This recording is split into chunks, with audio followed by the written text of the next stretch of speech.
I'm Vero and I'm here for the Yes You Can Spray in Porto, walking and talking a lot. And today we did a crazy street art tour with wow. I'm João. I've been doing street art tours in Porto for about 4 years. I actually created a project called Porto Forever with the idea of registering and studying street art in Porto, and I've been working with street art here ever since. How would you think that Porto is supporting the artists here? There's actually not a lot of support from the City Hall. Porto is actually one of the cities in Portugal with less murals commissioned by the City Hall. Fortunately, we've been having a few independent creators and independent projects that have been commissioning pieces. I have a few projects by Sunny that mostly in Matosinhos, but also Beco. Circuses have also been having a lot of impact, bringing a lot of artists from outside. Dedicated also does a few very interesting exhibitions from time to time. Last exhibition was from Mariana Patacas. Next month we're having an exhibition by Draco, which is a really good young graffiti writer. So yeah, we have a few small outsider projects mostly, but the City Hall, not a lot of stuff has been happening. For example, Mural da Restauração has pretty much died down, which is a shame because it was probably one of the best projects that appeared in the city. They can clean it or wash it? They could open the contest again, which would be amazing. It was, I don't even know, about a year and a half since last contest, and that shows the pieces are really dirty. And yeah, it was working really great because they were getting to a really nice mix of both artists from Porto, well, lesser known artists from Porto and artists from outside. And it's a shame that was lost. What would be your perfect spot to do an intervention? There are quite a few interesting spots in the city that a lot of people don't actually use. In the city center it's quite complicated because since Porto is a World Heritage spot, we don't have that many good walls, in the center at least, but on the peripheries there are a lot of really amazing murals waiting for it to be painted. Gaia has a lot of really good spots, Matosinhos has a lot of spots, even Maya has a lot of really amazing spots.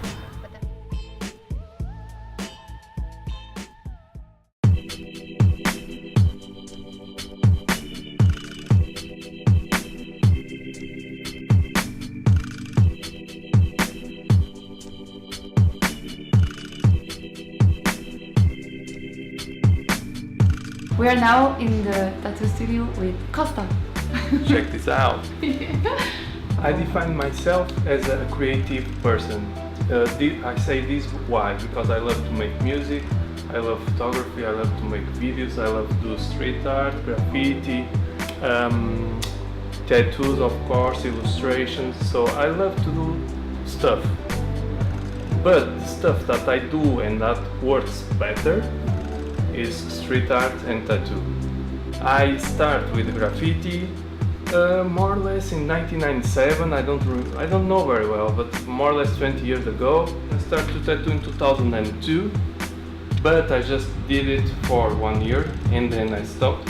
From 2003 to 2007 I just did that, music and graffiti and painting sceneries and doing street art. Before my tag was Doc, and in the here in Porto people know me as Doc. Yeah, DOC, because supposedly I want to be a doctor. I see. But of course I just could not because I didn't have the good notes, you know, so I'm very lucky that I didn't become a doctor. And I could go in this direction that I really enjoy.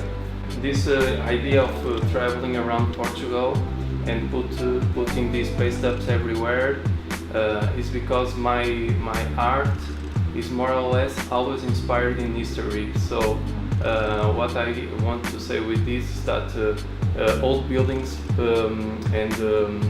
gives me inspiration to create characters. You know, so that's why I love to make characters in the doors, in the windows, because I think the buildings have an history, and this history of this building and all the people that live there and now is abandoned building is lost forever. So I go and I do painting, or I paste up of a cartoon that kind of gives life again to this building. And all the village and also many cities are also abandoned, a little bit like the buildings in Porto. You know, so I like to go to travel and make some street art in this stuff. All the time the street gives inspiration to be creative and to make new stuff. How did you end up with these two characters? These characters that you see now that I do, very with the eyes that go outside of the head. This starts in a traveling trip I did with Sarah in Thailand, and I was always drawing the books, and I realized that since it was our first time in Asia, we were like, wow, it looked like our eyes goes out of the head, because you are absorbing everything, you know, the people, the monuments, the landscape. The idea of big eyes that wants to see the world, you know, you feel it when you travel. Since the beginning, I never paint when I'm sad or mad. Oh, really? Really, I never. Imagine it could be an escape or something. No, I just paint when I'm feeling really good. What is one of your walls or interventions that you're most proud of? That you're like, or that you got the most, okay, you just mentioned as well this little paste up at the time of market, but like, what do you think? Okay, yeah. There is many, because since all these years I always try different stuff. So I change technique, and so I can say different stuff, because once, like 8 years ago, with a friend, we did this project of we pick up this idea of in the 70s, you have a piece of wood, and then you put some nails, and then you make you know, with the lines, and make drawings with this. It's string art, and first time we did this, we forgot that we have nails and we need to do this, so we start doing this at midnight, and it was so noisy. That was not. It was super fun, but I like, this is not a good idea. The best idea is to doing this during the day. And we did a lot of this intervention here in Porto, and yeah, and you can still see one in Miguel Bombarda. It was the first one, and is the only one that is still there. A couple weeks after, someone put fire in these strings, so everything burned and it stays just the nails. And some days after, someone came and remake it by himself. So it was really cool. So maybe 1 year after, again someone and another person remake it, and then some time after I remake it. So this is very interesting for me. The original image is a balloon with the sky, and there is a boy that is like, I paint just the boy, and then it's taking. He has the balloon. Yeah. This balloon already was changed by other people, you know, and this is really cool.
Today we are in the fresh studio of Mr. Dheo, who's gonna give us a very small interview. How do you define yourself as an artist, writer, painter, graffiti artist, and how you come to define yourself and what you do? I see myself, and I will always see myself as a graffiti artist. That's how I started 18 years ago. And even though nowadays I paint more legal stuff, obviously, and I think you can frame it into the street art world, I see myself purely as a graffiti artist, as I only use spray cans. I use the traditional methods that I've learned almost 20 years ago. I still have a style that you can see as pure graffiti. Other than that, I'm just a simple guy. I love what I do. I like to travel. I like to meet people. So everything came together in my career. The passion for drawing and painting, the passion of doing something in the street which allows me to, get to all kinds of public races, ages, and the fact that it made me travel and meeting new cultures, which if I didn't paint, I wouldn't have the opportunity to. So it's a good life. Because you're also producing now, with Paris One. And that's pretty much the only guy that I like to work with. Paris One. He's my #1 brother and partner in crime. So yeah, it's been good. Like I told you, I'm focusing more on big walls, obviously, and I'm trying to take my work to different parts of the world. And it's good when you have someone that really connects with you and that it's easy to work with, and then you identify yourself so much that you can actually bring two styles and make just one. You know what I mean? Like if you find someone that inspires you, that you inspire him as well, and that together you can produce one artwork, not two together. You know what I mean? Like it's not Mr. Dheo in Paris. Sometimes it's just one, and that's perfect. I think when we started 20 years ago, we didn't have anyone that could teach us, or like graffiti was illegal, period. It was dangerous. It was everything that graffiti is all about, the essence of graffiti. But through the times and everything evolved, and new generations now look at graffiti and they want to paint, they want to be on the street, they want to somehow be like us. So it's important for us artists to talk to them, to interact with them, and to show them, listen, this is what you can do, this is what you have to go through.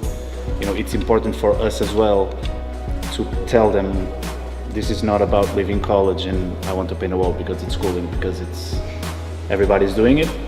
It's important to know the roots, to know who did what before you, to study graffiti and to understand that this is not about being cool and, just painting a wall and getting famous, and, it takes a long time, it takes a lot of effort.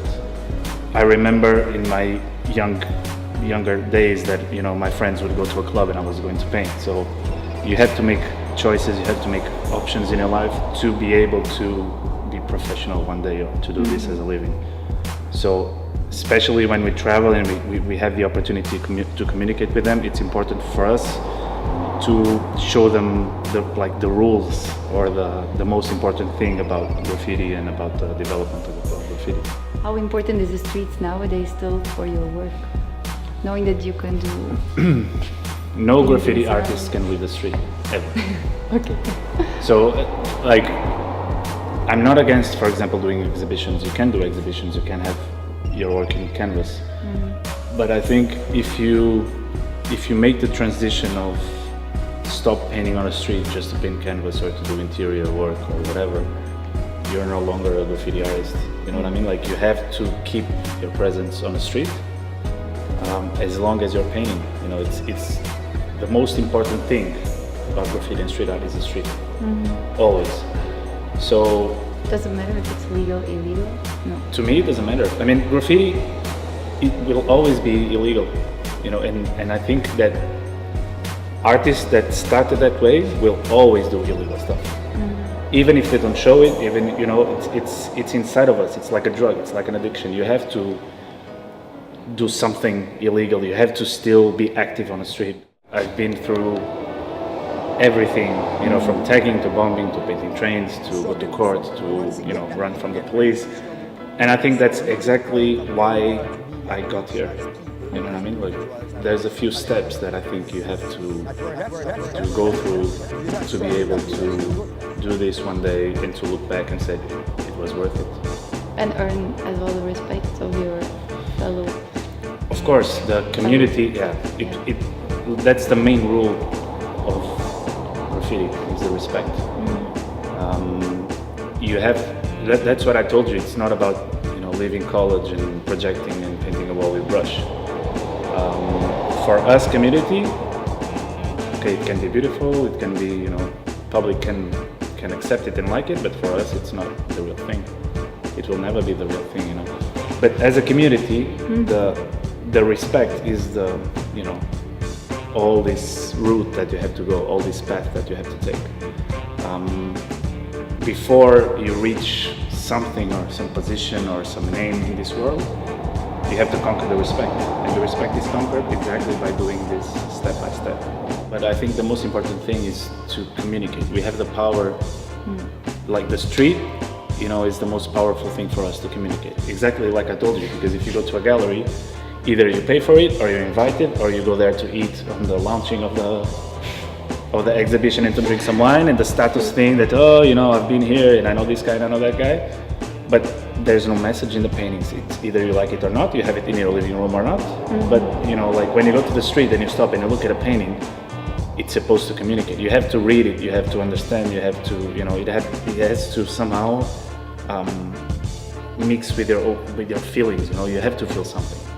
So that's why I told you it's important for us to stay active on the street, because that's the only way we can communicate. What is then for you, based on this kind of street level, the most impressive wall that you did? I don't look at my painting and say, oh man, I did that. What I like more about each work that I do is the context. It's exactly what I went through when I was painting, the location where I was painting, how I was feeling when I was painting it. It was the painting itself, not the final result. Okay. So there's a lot of different experience that I was lucky enough to live while painting. Probably the Gaza wall, obviously, was one of them. So obviously, because of the war context and the danger and everything that is around the Gaza fence and painting in Gaza and the Palestine-Israel thing. So there, for example, is like you have to stop and think. The message here is the most important thing. I really have to know what I'm doing here and what I will paint here. So again, if I look at it, it's not like aesthetically, it's not the one that I choose as like my best work. But the context and the fact that I was there and what I lived while painting makes it like powerful to me and a good memory. How did you decide to go there? Because it's really risky. It's risky, but the most amazing thing about what we do is that we get to travel a lot, but not as a tourist. This means that if I'm going to Brazil, I'm probably going to paint in a favela, which I did. If I'm going to Colombia, I'm not going to like the good part of Colombia. I'm going to, to live the culture, I'm going to understand exactly how they live, and I'm going to face reality. Because graffiti has this power,